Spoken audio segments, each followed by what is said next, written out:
9 నెలల నుంచి ఉన్న వాళ్ళందరినీ బెదిరించి ఓ చిన్నగాలపాడు వ్యక్తున్నాడు వెంకటరెడ్డి అని పక్క మండలం కారంపూడి అతను, నడికుడిలో మరొక చౌదరి గారు, ఇలా అనేక మందిని బెదిరించి అందరి చేత ముయిపిచ్చేసి హోల్సేల్ మార్కెట్ ఎరపతినేని శ్రీనివాసరావు గారి ఆధ్వర్యంలో అక్కడున్న పోలీసులు వీళ్ళని పిలిపించి వెంకటరెడ్డి అనే వ్యక్తిని నీ మీద కేసులు పెడతాం, రేప్ కేసు పెడతాం, గంజాయి కేసు పెడతాం, అసలు నువ్వు షాప్ తెరిస్తే నీ దగ్గర పనిచేసే వాళ్ళని తీసుకొచ్చి ఇరగదీస్తాం, తంతాం అని బెదిరించి అతన్ని ముయిపిచ్చేశారు.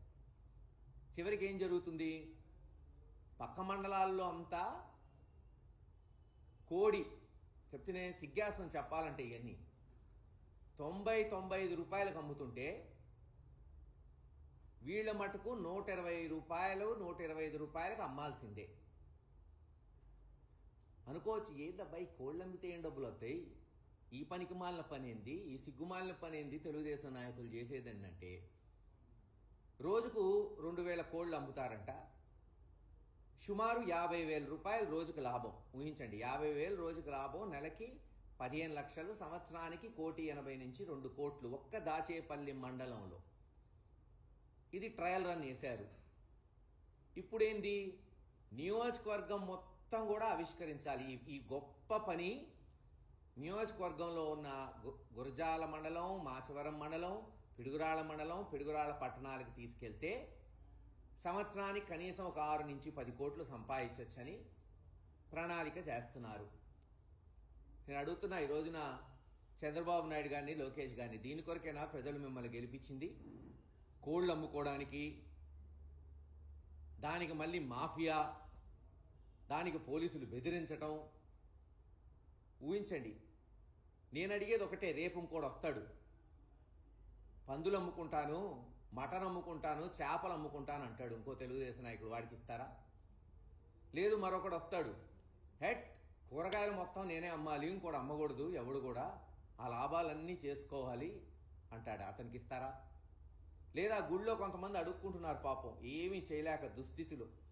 ఓ 20 మంది ఉంటారు, తలా 200 300 సంపాదించుకుంటారు, 400 రావచ్చేమో ఆదివారాల్లో. ఇంకోటి వచ్చి వాళ్ళందరినీ తీసేయి, ఆయనకే అవకాశం ఇవ్వమంటాడు. ఇస్తాడా ఎరపతినేని శ్రీనివాసరావు గారు? ఏంది కుంభకోణాలు?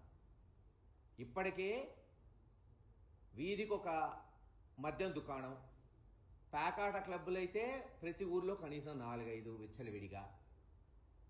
ఇవి చాలన్నప్పుడు ఇప్పుడు కోడి, ఇంకా ఆ తర్వాత ఎన్ని చూస్తాము?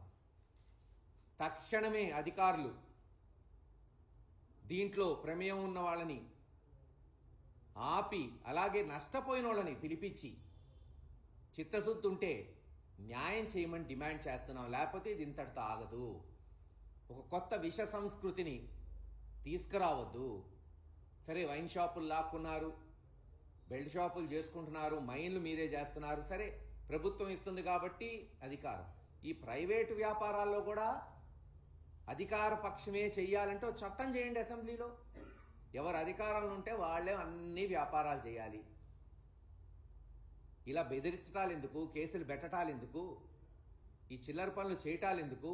చట్టం చేస్తే పోలా, హక్కు వచ్చిద్ది, అధికారం వచ్చిద్ది. దీన్ని తీవ్రంగా ఖండిస్తున్నాం. త్వరలోనే ప్రజల ముందుకు తీసుకెళ్తాం. ఇప్పటికన్నా తాడేపల్లి, అక్కడ అమరావతిలో కూర్చొని నీతులు చెప్పటం కాదు. ఎమ్మెల్యేలు చెత్త చేస్తున్నారు ఇలా చేస్తే అని. చెత్త అయిపోయింది ఆల్రెడీ. పార్టీ సంవత్సరంలోనే భ్రష్టు పట్టిపోయింది. లోకేష్ గారి వల్ల కావచ్చు, వాళ్ళ ఎమ్మెల్యేల వల్ల కావచ్చు, చంద్రబాబు నాయుడు గారి వల్ల కావచ్చు. ఇంకా 4 ఏళ్ళు ఉంది. ఎన్నెన్ని వింత గాథలు చూస్తారో ప్రజలు. ఆడవాళ్లు కోరుకున్న నెలకి 1,500, సంవత్సరానికి 18,000 ఆడబడ్డ దేవుడికి ఎరుగు. కానీ కోళ్ళు అమ్ముకోవటంలో, యూరియాలు అమ్ముకోవటంలో, స్కాములు చేయటంలో మటుకు ప్రసిద్ధిగాంచింది ఈ ప్రభుత్వం. అందుకేగా ధైర్యం ఉంటే ఎన్నికలు సజావుగా సాగించవచ్చుగా. చిన్న ఎన్నికలు. అసలు ఇప్పుడు లోకల్ బాడీ ఎన్నికల్లో తెలుగుదేశం గెలిచినా గెలవకపోయినా పెద్ద గేమ్ తేడా ఉండదు. కానీ మొన్న చూసాం కడపలో పులివెందల జెడ్పీటీసీ, ఏదో రాష్ట్రం అంతా జెడ్పీటీసీ కొరకే ఉన్నట్టు యావత్ పోలీసులు పోయి పోలీసులే రిగ్గింగ్లు చేయటం. నిన్న దాచేపల్లో ఒక వార్డు ఎన్నిక వస్తుందంట. సరే, పోయారు వైఎస్ఆర్సీపీ నాయకులు. ఒక వార్డు అంటే 1600 ఓట్లు 1500 ఓట్లు ఉన్న వార్డు 500 ఓట్లు తీసేశారు. సుమారు 2022లో జరిగిన ఎన్నికల్లో 1500 చిల్లర ఓట్లుంటే ఈ రోజున దాదాపు 400-500 ఓట్లు తీసేసి 1100తో ప్రచురిస్తాడంట కమిషనర్ ఓటర్ లిస్టు. రాసుకోండి. ఎలక్షన్ పెట్టమని ఎవడడుగుతున్నాడయ్యా? మీరే చట్టం చేసుకొని రాసుకోండి, నామినేట్ చేసుకోండి కౌన్సిలరు. దానికెందుకు ఓట్లు తీసేయటం, బూతులు మార్చటం, పోలీసులు పెట్టడం, ఓట్లే ఇంత తతంగం ఎందుకు, ఇంత కష్టం ఎందుకు? మళ్ళీ మీడియాలో భ్రష్టు పట్టడం ఎందుకు ప్రజల్లో? అసెంబ్లీ మీ చెప్పు చేతల్లో ఉంది, పార్లమెంట్ ఉంది, చట్టం చేసుకోండి. ఎవరు అధికారంలో ఉంటే వాళ్లే లోకల్ బాడీ ఉండాలి. సింపుల్, అసలు గొడవే లేదు కదా. ఖచ్చితంగా హైకోర్టులో మరి దాని గురించి కేసు అయిపోతున్నాం. వచ్చే మంగళ బుధవారాల్లో ఎలక్షన్ కమిషన్ని కలుస్తాం.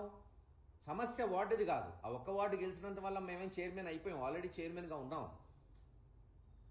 కానీ పద్ధతి మరి మేము ఉన్నప్పుడు కూడా ఎన్నికలు జరిగినాయి కదా దాచేపల్లిలో. ఎక్కడా ఈ సమస్య రాలేదే. గుండెల మీద చేసుకొని చెప్పమనండి తెలుగుదేశం నాయకుల్ని. ప్రశాంతంగా ఎన్నికలు జరిగినాయా జరగలేదా? ఎవరైనా గెలవచ్చు. కొన్ని వార్డులు మేము ఓడిపోయాం, ఎక్కువ గెలుచుంటాం, చైర్మన్ గెలిచాం, అది వేరే విషయం. మరి వాళ్ళు గెలిచారుగా 5-6 వార్డులో 7 వార్డులో. ఈరోజు ఎందుకు ఒక్క వార్డు కొరకు ఇంత దిగజారాల్సిన అవసరం? ఏది ఏమైనా ఖచ్చితంగా వార్డు కొరకు కూడా పోరాటం చేస్తాం. ఇక్కడ సమస్య వార్డు కాదు, 400-500 మంది ప్రజల ఓట్లు. వాళ్ళ ఓట్లు, వాళ్ళకు ఓటు హక్కు అంబేద్కర్ గారు ఇచ్చిన రాజ్యాంగం ప్రకారం వాళ్ళకి కల్పించాలి. ఆ హక్కు కొరకు జగన్మోహన్ రెడ్డి గారి నాయకత్వంలో ప్రతిపక్షంలో మా బాధ్యతను మేము నిర్వర్తిస్తాం. చివరిదాకా పోరాటం చేస్తాం. ఓటు హక్కు కల్పిస్తాం. గెలుపోవటం తర్వాత విషయం, పోటీ చేస్తాం. చివరిదాకా దీన్ని తీసుకెళ్తామని తెలియజేస్తున్నాం. ఏది ఏమైనా చరిత్ర కలిగిన పల్నాడు ప్రాంతం, అందులో 900 సంవత్సరాల చరిత్ర కలిగిన గురజాల దాచేపల్లి, మేమేమో గ్రామాలని పట్టణాలు చేస్తే ఈరోజు తెలుగుదేశం నాయకులు ఎరపతినేని శ్రీనివాసరావు గారి నాయకత్వంలో కోడి కుంభకోణం, మద్యం కుంభకోణం, పేకాట కుంభకోణం ఇవి చూస్తున్నాం. అన్నీ కూడా క్లీన్ చేసే రోజు, మళ్ళీ ఆ ప్రాంత గౌరవం నిలబెట్టే రోజు త్వరలోనే ఆ దేవుడు మాకు, ప్రజలు మాకు అందిస్తారని తెలియజేస్తారు.